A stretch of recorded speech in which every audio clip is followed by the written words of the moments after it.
movie opens with a happy couple, Paul and Iris, riding in a car, and we see that Iris is blindfolded, which means that Paul has arranged a surprise for her. Here we get to know that he has booked a seat in the newly opened restaurant Skyview. She is over the moon when her blindfolds are removed and in excitement hugs her boyfriend, Paul. But once they take the lift to reach the top, they get to learn that the construction was completed 5 months prior to the expected time. This makes Iris uneasy, as such swift construction often leads to compromise with safety. Nevertheless, they reach the top, and as she looks down, she gets frightened as she has acrophobia. Paul realizes this and apologizes to her as he should have planned a different venue. Iris puts on a smile to cheer her boyfriend, and they decide to have some drinks. But as Paul goes to fetch her some drinks, she feels dizzy and runs to the washroom. There, seeing her condition, a woman asks her about her pregnancy, and although hesitant at first, she confesses that she is 2 weeks pregnant and is yet to tell her boyfriend. We also get to see that the woman is a singer in the venue, and she has a child who is also present there. The woman encourages her and assures her that everything will be all right. Iris feels a little bit better and decides to join the dance floor with Paul. This is when death begins its play. A piece of decoration falls of a chandelier and causes a slight crack on the dance floor, which is made of glass. No one notices it at first and keep dancing. Paul takes her to the topmost spot in the place, and we see that there is a little boy about to throw a coin from the top just for sport, but the security guard stops him in time. Paul kneels down and proposes to Iris with a ring, and this is where she discloses her pregnancy to him, and he is overjoyed. Needless to say, Iris accepts his proposal of marriage, and Paul slips the ring into her finger, and they celebrate this moment. Here, we see the boy throwing the coin, and it slides inside a vent, and the coin gets stuck in the blades of a fan inside the vent, thereby stopping its motion. This goes unnoticed by everybody. But this is where things begin to get weird. Iris suddenly stops dancing, and we see a string of events like the fire from the kitchen, the sound of the glass cracking, the singing of the band, and the cocktails being prepared for the guests. The glass gives in, and some of the guests who were dancing fall down immediately. This creates a panic, and everyone tries to rush to safety. Paul is also seen hanging from a broken glass, and he tries to grab it tightly. Iris tries to save her boyfriend, but she fails to reach him in time, and he falls to his death.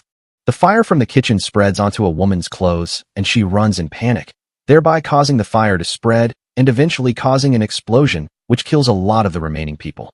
The liftman calls everyone to escape using the stairs, and people oblige, but the stairs also collapse, and a lot more people fall to their death, making the situation even worse. Seeing no other option, the liftman calls everyone else inside the lift to escape the ordeal, and seeing this, people rush to the lift. But it gets overloaded due to the huge number of people trying to escape, and eventually the pulleys break, leading to the lift falling directly to the ground and killing everyone in it. Half of the tower collapses, and Iris watches everyone die in front of her eyes. This is when her eyes fall on the little boy whom we saw earlier, and he was asking for help. Iris tries to comfort him, but seeing the other half of the tower collapsing, she takes his hand and jumps to grab a pillar in the nick of time. The tower top is completely destroyed, and we see the duo hanging on a pillar. But as the camera zooms in, we see that they are only hanging due to Iris's engagement ring getting stuck between 2 nails. The weight of 2 people is on a single ring finger, and as she tries to hold on, her finger rips off under pressure, and both of them fall to their death. The scene shifts to Stephanie, who was sitting in her class, and we see that the previous events were part of her daydream. She gets scolded by her teacher, and her classmates give her awkward looks. Next, we get to learn that she has been dreaming of this incident for the past few months, and it has been hampering her sleep, and now she is determined to discover the roots of it. The fact that she knows that the woman in her dreams is her grandmother Iris makes the situation even more scary. To uncover the secrets of her recurring nightmares, she decides to search more about her grandmother. She goes to meet with her father Marty and her brother Charlie. This is where we learn that their mother Darlene had abandoned them in their childhood, and their grandmother Iris was behind it. Finding no clues from her father, she decides to visit her maternal uncle, and Charlie decides to go with her. She meets with their cousins, Bobby, Eric, Julia, and her uncle Howard and Aunt Brenda. When asked about Iris, their demeanor changed and they looked shocked after hearing the name. Here it is revealed that Iris had abandoned Howard and Stephanie's mother Darlene when they were kids and hence had to face extreme hardships. Howard used to receive letters from Iris, and she claimed that death will come for their children, and the letters also contained the patterns in which death used to hunt its targets. To escape this scenario, Howard had changed his address and had severed all forms of contacts with his mother, Iris. Even after hearing this, Stephanie is adamant in knowing the reason behind her nightmares, but Howard denies any further information. But her Aunt Brenda gives her the letters that Iris used to send, and this gives her Iris's address. When Stephanie arrives at her address, she is spooked by the way the place looks. Guarded by huge metal doors and all kinds of defenses, she had prepared a fort to keep death away from her. Stephanie nears the cabin where her grandmother stays, and upon opening the door, she meets her grandmother Iris, for the first time in her life. The place looks completely uninhabitable with no modern technology or devices. It did not even have the necessities for life, but Iris still has been living in that place for the past 20 years. Stephanie explains her nightmares and Iris explains that the events that she saw was not a dream but a reality that could have happened 20 years ago, but she averted it. Here in a flashback, we are shown that on the fateful day, Iris had stopped the boy from throwing the coin into the air vent and had interrupted the band from performing. Seizing the microphone, she had appealed to everyone to evacuate the place as they were all going to die. At first, people thought that it was just a joke, but as soon as they realized that the glass beneath their feet was cracking, they panicked and evacuated immediately, and the place was shut down, avoiding the accident. This is the reason that death had been killing all the people that were supposed to die that day, and even their children as they were never supposed to be born. She adds that death has its own unique way of hunting, and it is very hard to avoid it. This is why Iris had secluded herself from her family and kept herself safe in that cabin, as death always follows the order, and as long as she is safe, her children, Howard and Darlene, will be safe, and this means that her grandchildren, Eric, Bobby, Julia, Charlie, and Stephanie will all be safe. Stephanie thinks that isolation from the rest of the world had turned her grandmother into a crazy person, and she repents her decision of visiting her. Iris tries to stop her, but Stephanie steps out of her cabin. Seeing no other way to make her believe the facts about death, Iris steps out of her cabin after 20 years and tells Stephanie to see what happens and to believe her eyes. She hands Stephanie her book about death and then stands a few steps away from her. This is when the unthinkable happens. Out of the blue, a weather vane falls on a fire extinguisher and a metal object gets hurled towards her face, piercing it completely. Blood splashes all over Stephanie's face, and she is left stunned by the incident. The family gathers during her funeral, and Stephanie's mother, Darlene, also arrives after a lot of years. She continues reading the book and tries to find the pattern of death. On the other hand, Bobby accidentally drops a beer bottle, resulting in a glass shard getting mixed with the ice kept nearby. The family holds a party in their house, and all of them enjoy like a happy family. But Stephanie feels uneasy and heads to their location as if she had got a premonition. She arrives, and everything seems to be fine until the glass shard falls to the ground. Howard accidentally steps on it, and at the same time the garden rake falls on the switch of the lawn mower, activating it. Right at this moment, Howard falls to the ground owing to the injury caused by the glass shard, and the lawn mower cuts through his face, tearing it into numerous pieces, killing him instantly. The entire family is left horrified by this incident, and Stephanie now firmly believes in the book written by her grandmother. She shares her learning with the entire family, describing that death will come for each of the family members, in correct order as per their age, as they should have never been born if Iris had not cheated death in the Skyview incident. As per the order, first Eric will die, as he is the eldest of all siblings, followed by Julia, Bobby, and then Darlene, followed by Stephanie, and at last, Charlie. But she is ridiculed by her own family, and no one believes her. As per the order, Eric is the next in Death's book. Hence Stephanie and Charlie try to accompany him wherever he goes. But being arrogant, Eric makes fun of the two. Stephanie sees a man cleaning a garden, and beside him, a group of children are playing football. She suspects that the dust will get into the eyes of one of the children, and he will kick the balls, and it may hit Eric. Eric does not pay heed to this premonition and makes fun of Stephanie. Julia meets with them, and after chatting, takes her leave. Right then a garbage collection truck appears in the background, and Julia walks alongside it. But out of the blue, the man who was cleaning the garden falls to the ground, and dust goes into the eyes of the children, and one of them kicks the ball, which hits Julia, making her fall into a garbage bin. The truck collets the garbage bin and dumps Julia alongside all the garbage into its container. The lid of the container slowly closes, and Stephanie, Charlie, and Eric give chase. Stephanie tries to climb the truck and rescue Julia, but she is too late. The lid closes, crushing Julia into pieces, and again Stephanie is confronted by this horrible game of death, which she sees in front of her eyes.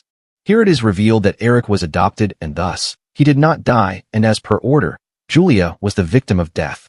Now everyone believes Stephanie, and Bobby pleads to her to save him.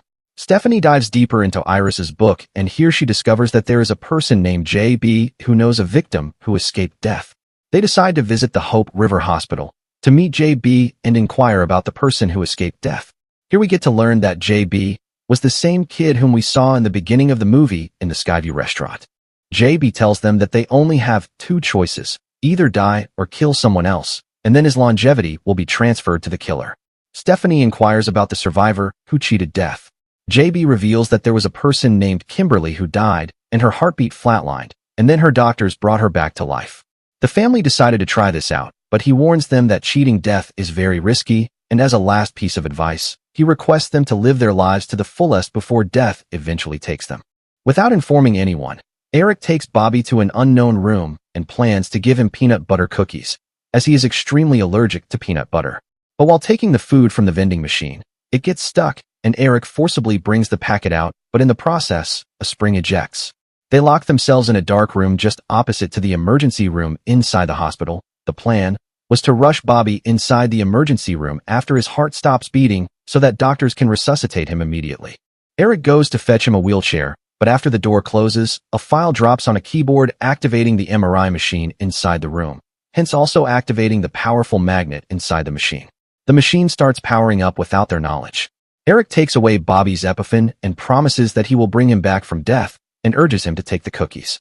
After taking the peanut butter cookies, Bobby's allergy kicks in and he gets seizures, but Eric still believes that he can bring him back from the dead. On the other end, the rest of the family keeps searching for the duo, but as the hospital is too big, they are unable to locate them easily.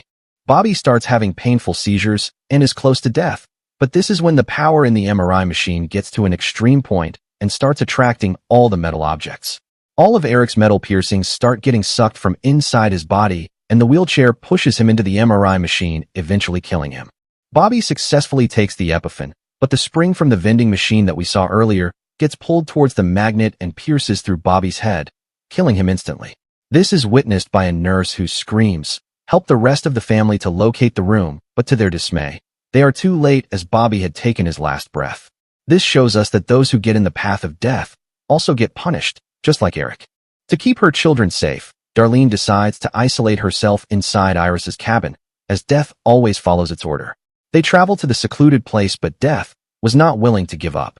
Upon reaching the cabin, Stephanie's seatbelt gets stuck and she is unable to open it. She breaks through the gates of the cabin using her van and urges Charlie and Darlene to go inside the cabin.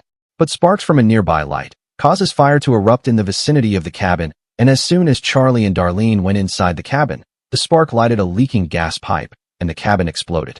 Darlene tried hard and eventually freed Charlie, who was trapped under rubble. She tries to comfort Charlie that she will try to remain alive as long as possible, but right at that moment, a post falls on her, killing her in front of her son.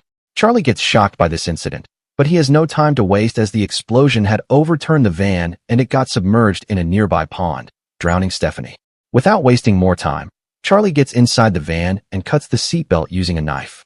But before he can free her, she runs out of breath. Just when all hope seems lost, Charlie applies CPR and brings her back to life. The siblings believe that as Stephanie was brought back from the dead, they have beaten death and hence rejoice in their victory. In the ending moments of the movie, we are shown that Charlie is waiting for his girlfriend Jenny to take her to prom, and this is when the ominous coin from the beginning of the movie drops from the purse of a lady, rolling down a few steps and stopping a railway track from shifting its position for an incoming train. Right at this moment, Jenny's father, who is also a doctor, arrives to meet with Charlie. This is when he informs the siblings that technically Stephanie's heart did not stop, and that is why Charlie could bring her back using CPR. Hearing this, the siblings get frightened. But before they could do anything, a train arrives, and due to the tracks not being aligned properly, gets derailed. The siblings try to outrun it. But unfortunately, the train was carrying tree logs which fell on them, killing Stephanie and then her brother Charlie. This is how death completes its mission.